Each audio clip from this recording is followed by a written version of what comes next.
அனைவருக்கும் நமஸ்காரம். ஓம் பூச்சியாய ராகவேந்திராய சத்திய தர்ம ரதாயச பஜதாம் கல்பவிருஷாய நமதாம் காமதேனுவே. ஸ்ரீ ராகவேந்திரருடைய பொற்பாதம் தொட்டு வணங்கி, குரு வாழ்க குருவே துணை. குரு பெயர்ச்சியுடைய அமைப்பை நம்ம இப்போ பார்க்க போகிறோம். ஒவ்வொருத்தருக்கும் ஒவ்வொரு பெயர்ச்சி அப்படின்னு வரக்கூடிய காலகட்டங்கள் ரொம்ப ஒரு எதிர்பார்ப்பில் இருக்கும்.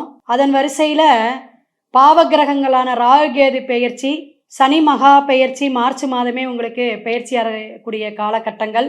இப்போ குரு பெயர்ச்சி அப்படிங்கும்போது ஒரு எதிர்பார்ப்பு மக்களிடையே எல்லாத்துட்டையுமே இருக்குதுங்க.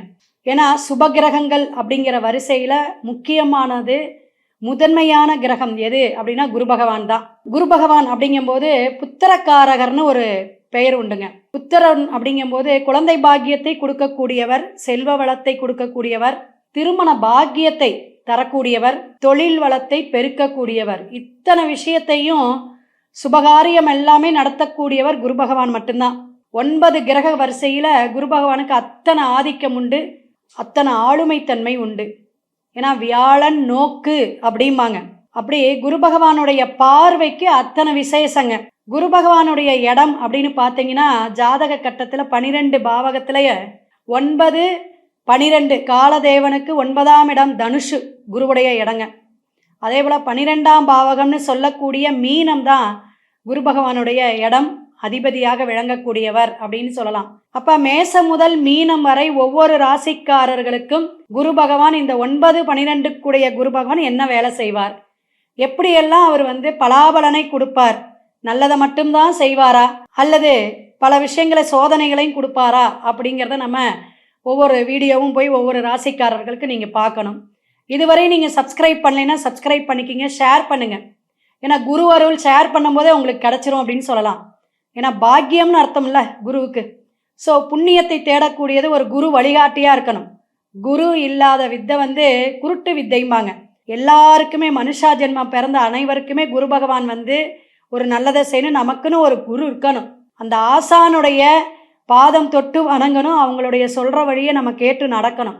அப்படி இந்த குரு பெயர்ச்சி அப்படிங்கிறது ஒரு ஆண்டுங்க. ஒரு ஆண்டு நமக்கு பலாபலனை கொடுத்துச்சுன்னா ரிஷபத்தில் இப்போ இருந்துகிட்ருக்கார். ரிஷபத்தில் இருந்து உங்களுக்கு மிதுனத்துக்கு மாறக்கூடிய காலகட்டங்கள். காலதேவனுக்கு 3ஆம் பாவகம், முயற்சி ஸ்தானம், விரயம், வீரியம், விஜயம், எல்லா விஷயத்தையும் சொல்லக்கூடியது குரு பகவான். அப்போ மிருகஷீரிடத்திலேருந்து மிதுன ராசிக்கு பயணிக்கக்கூடிய காலகட்டங்களாக நம்ம எடுக்கிறோங்க. அப்போ மே மாதம் 14ஆம் தேதி குரு பெயர்ச்சி மிக சிறப்பாக அற்புதமாக பெயரக்கூடிய காலகட்டங்கள். ராகுகேது பெயர்ச்சி அதே மாதத்தில் தான் வருதுங்க. அப்போ நம்ம பார்க்கக்கூடிய ஒவ்வொரு ராசிக்காரர்களுக்கு குரு பலன் எப்படி இருக்கும், இந்த ஆண்டு எப்படி விஷயங்களெல்லாம் அள்ளி தரப்போகிறார் அப்படிங்கிறத தொடர்ந்து ஒவ்வொரு வீடியோவில் நீங்கள் பாருங்கள். ஒவ்வொரு ராசிக்காரர்களுக்கும் பரிகாரத்துடன் குரு பெயர்ச்சியுடைய பலாபலனை மிக சிறப்பாக தெளிவாக தருகிறோம். சிவாய நம. திருச்சிற்றம்பலம்.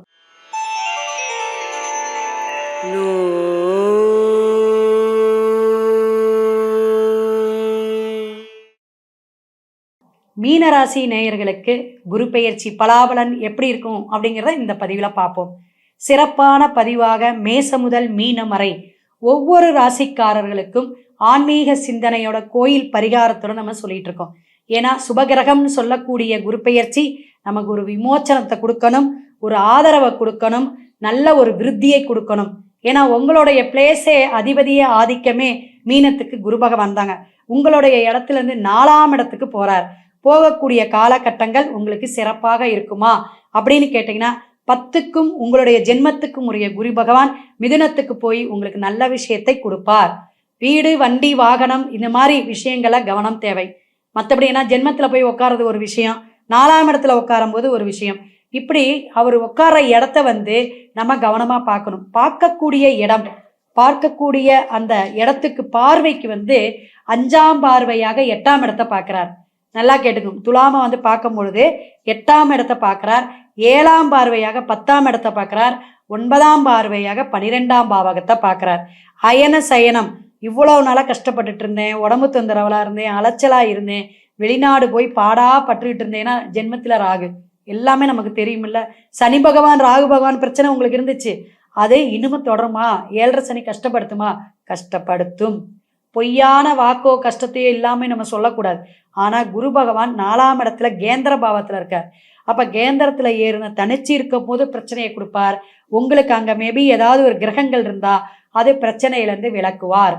தனித்து அந்தணன் இருக்கக்கூடாது அப்படிங்கிறத தெரிஞ்சுக்கணும். ஜென்மத்துக்கு சனி பகவான் வரார். அப்படிங்கும் போது சில கிரகத்துடைய அமைப்பை வச்சுதான் குரு பகவான் நமக்கு பலாபலன் எப்படிங்கிறதையும் பார்க்கணும். ஸோ மீனராசி நேயர்களுக்கெல்லாம் ஒரு 60% சொல்லலாம் நல்லா இருக்கும், பயப்பட வேண்டாம் அப்படிங்கிறத சொல்லலாம். நீங்கள் என்னென்ன விஷயங்கள் எடுக்கிறீங்களோ அதில் சின்னதாக வீண் விரயங்கள் இருக்கும். சனி பகவானுங்க அப்படிங்கும்போது தொழில் ஆயுள்காரகன். ஸோ தொழில் விருத்தி வேண்டாம், நிறைய முதலீடு போட்டு செய்ய வேண்டாம். உங்களுக்கு கை கடக்கமான ஒரு விஷயத்த மட்டும் செய்யுங்க. எப்பயும் ஆஸ் யூஸ்வலாக வேலைக்கு போகிறது போயிட்டுருங்க. நீங்கள் அடிமை தொழில் தான் போகிறீங்க, ஒரு ஐடி கம்பெனியில் போகிறீங்க, எந்த விஷயத்தில் நீங்கள் இருக்கீங்களோ அதை அப்படியே ஃபாலோ பண்ணுங்கள். பயப்பட வேண்டாம். ஏன்னா 1 வருஷம் தான் குரு பகவான் அங்கே இருக்க போகிறார். அடுத்த விஷயம் மாறும்போது அப்புறம் பேசிக்கலாம். ஸோ மீனராசி நேயர்களுக்கு மேற்கொண்டு என்னென்னா 5ஆம் பார்வையாக 8ஆம் இடத்தை பார்க்குறாரு அப்படிங்கும்போது, அப்போ மறைவு ஸ்தானத்தை பார்க்கக்கூடிய விஷயம் அப்படிங்கும்போது மறைபொருளாக இருக்கக்கூடிய ஒரு உடம்பு தொந்தரவாக இருக்கலாம், அல்லது ஏதாவது நீங்கள் பிளான் பண்ணி வச்சுருப்பீங்க, அதெல்லாம் உங்களுக்கு சரி பண்ணக்கூடிய காலகட்டமாக இருக்குது. இந்த மாதிரி நம்ம செய்யலான் இருந்த திட்டம் போட்டு அதை சொல்லவே மாட்டேங்க. அதிகமாக மன அழுத்தத்தையும் மனசுக்குள்ளாரையே போட்டு வச்சுருக்குவீங்க. நீங்கள் அதை சொல்லாமையே வச்சுருப்பீங்க, ஆனால் அந்த காரியம் நடந்துடும். அது உங்களுக்கு தான் தெரியும். அதே போல் 7ஆம் இடத்தை 10ஆம் இடத்தை பார்க்கறனால அந்த 7ஆம் பார்வை என்னன்னா திருமணம் சார்ந்தது, தொழில் சார்ந்து. இப்போ திருமணம் ஆனதுக்கப்புறம் நான் இடமாற்றம் பண்ணேங்க, திருமணத்துக்கு அப்புறம் தான் எனக்கு ப்ரொமோஷன் கிடச்சிச்சுங்க, மேரேஜுக்கு அப்புறம் தான் நான் வெளிநாடு போனேன்பாங்க. இந்த மாதிரி விஷயம் உங்களுக்கு நடக்குங்க. மீனராசி நேயர்களுக்கு இதை நீங்கள் எதிர்பார்த்துட்ருங்க. கண்டிப்பாக உங்களுக்கு கிடைக்கக்கூடிய காலகட்டம். அப்போ மேரேஜ் ஆகாதவங்களுக்கு 1000, ஆனவங்களுக்கு ப்ரொமோஷன் உண்டு அப்படிங்கிறத தெரிஞ்சுக்கலாம். 9ஆம் இடத்துலேருந்து 12ஆம் இடத்தை பார்க்கறனால 9ஆம் பார்வையாக உங்களுக்கு வீடு, வண்டி, வாகனம், அதே போல் அப்பா வழி சொத்து, அம்மா கிட்டேருந்து ஏதாவது வரக்கூடிய கட்டங்கள், அதே போல் ஃப்ரெண்ட்ஸு மூலியமாக ஏதாவது மாற்றங்களை கொடுக்கக்கூடிய அமைப்பு. அதே போல் நீங்கள் என்னென்ன வேண்டுதல் பிரார்த்தனை வச்சுருக்கீங்களோ அந்த பாக்கியஸ்தானம் என்ன ஆகுதுன்னா உங்களுக்கு சில விஷயங்களை செய்யக்கூடிய அமைப்பு. இதெல்லாம் செஞ்சுட்டாவது 7.5 சனியிலேருந்து கஷ்டத்துலேருந்து மீண்டு வருவோம். ஏன்னா ஜென்மத்துக்கு வேற சனி வந்திருக்கே அப்படின்னு புலம்புறதுல யாருன்னா மீனம் தான் அதிகமாக புலம்புவீங்க. அடுத்தவங்ககிட்ட ஆலோசனை கேட்பீங்க. தன்னிச்சையாக எதையுமே எடுக்க முடியாது, உங்களால் முடிவே எடுக்க முடியாது. யாராவது டிபெண்ட் பண்ணி இருக்கக்கூடியவங்க மிதுனமும் மீனம் தான். இதெல்லாம் நம்ம அனுபவத்திலேயே ஜாதகம் பார்க்கும்போதே சொல்லிக்கிட்டே வருது.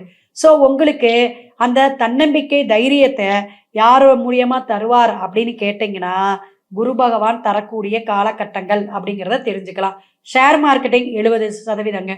அதே போல் எதுலையா இன்வெஸ்ட்மெண்ட் பண்ணும் பொழுது யாராவது ஜாயிண்டாக ஒன்று குழந்தைங்க அல்லது மனைவி, கணவன் யார் நீங்கள் பண்ணுறீங்களோ ஜாயிண்ட் அக்கௌண்ட்டாக பண்ணுறது, ஜாயின் பண்ணி நீங்கள் வீடோ வண்டியோ வாகனம் வாங்கிறது சிறப்பு இந்த குரு பெயர்ச்சி அப்படிங்கிறத தெரிஞ்சுக்குங்க.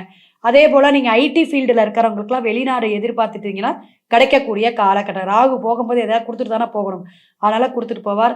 அதே போல் ஆரோக்கியத்தில் கவனம் வேணும். கவனச்சிதறவுலேருந்து நீங்கள் தான் கவனம் போட்டுக்கணும். அதுக்கு சின்ன சின்ன தியானம் பண்ணிக்கிங்க, மெடிடேஷன் எடுங்க. சித்தர்கள் வழிபாடு சிறப்பாக இருக்கும். மீனராசி நேயர்கள் எல்லாருக்குமே சித்தர்கள் வழிபாடு நல்லா இருக்கும். சுக்கிரன், அதாவது காசு பணத்தில் கொஞ்சம் வரவு செலவு கஷ்டப்படுவீங்க, அதனால ஸ்ரீரங்கநாதரை போய் வழிபாடு எடுங்க. வெள்ளிக்கிழமை போயிட்டு வாங்க, அல்லது உங்களுடைய ஜென்ம நட்சத்திரம் அன்னைக்கு பிறந்த மாதத்தில் வரும் பொழுது போய் நீங்கள் நல்ல வழிபாடு, ஒரு பட்டு வேஷ்டி வஸ்திரம் கட்டிட்டு போயிட்டு எப்படியெல்லாம் போகணும்னு ஒரு முறை இருக்குது. அங்கே என்ன ஆகம விதிப்படி வழிபாடு எடுக்கணும்னு இருக்குது. இதெல்லாம் டிஸ்பிளேல என்னோட ஃபோன் நம்பர் வருது. எப்படிங்க மேடம் போகணும், எப்படி வழிபாடு எடுக்கணும் நீங்கள் கேட்டுக்குங்க. ஸ்ரீரங்கநாதரை வழிபாடு எடுங்க. விஷ்ணு சரசரநாமம் பாராயணம் பண்ணுங்க, அல்லது கேட்டுட்டு வாங்க. மீனராசி நேயர்கள் எல்லாருமே ஜென்மசனியாக இருக்கட்டும், கேந்திர குரு பகவானாக இருக்கட்டும், நல்ல விஷயத்த ஆரோக்கியமான சிந்தனையை உங்கள் மனதைரியத்தோட வாரி வழங்கட்டும். குரு வாழ்க, குருவே துணை. இப்போ நம்ம சொன்ன எல்லா விஷயமும் எப்படின்னா கோச்சார கிரகத்துடைய பயணத்தை மட்டும் வச்சு சொல்லியிருக்கோம். உங்களுடைய சுய ஜாதகத்திலிட எப்படி கிரகங்கள் இருக்குது, என்ன தசாபுத்தி நடக்குது, இதெல்லாம் நீங்கள் கண்டிப்பாக கவனிக்கணும், பார்க்கணும். எல்லா ராசிக்காரர்களையுமே இப்போ இந்த ஆண்டு சனி பெயர்ச்சி, ராகுகேது பெயர்ச்சி, குருமகா பெயர்ச்சி வருதுங்க. அப்போ இந்த 4 கிரகங்கள் பெயரும் போது அனைவருமே ஜாதகத்தை பார்த்துக்கணும் அப்படின்னு எல்லாருக்கும் நம்ம வலியுறுத்தி சொல்லிட்டு இருக்கோம். ஸோ டிஸ்பிளேல என்னோட ஃபோன் நம்பர் வந்துட்டுருக்கு. இதை நீங்கள் பார்த்து தெரிஞ்சுக்கலாம். நீங்கள் முழு பலாபலனையும் தெரிஞ்சுக்கிட்டாதான் என்ன பரிகாரத்தோட நம்ம அடுத்த கட்டத்துக்கு போக முடியும் அப்படிங்கிறத நம்ம தெரிஞ்சுக்க முடியும். ஸோ கோவையிலேருந்து கிருஷ்ணவேணி, ஒவ்வொரு பதிவையும் தொடர்ந்து பாருங்கள். சிவாய நம. திருச்சிற்றம்பலம்.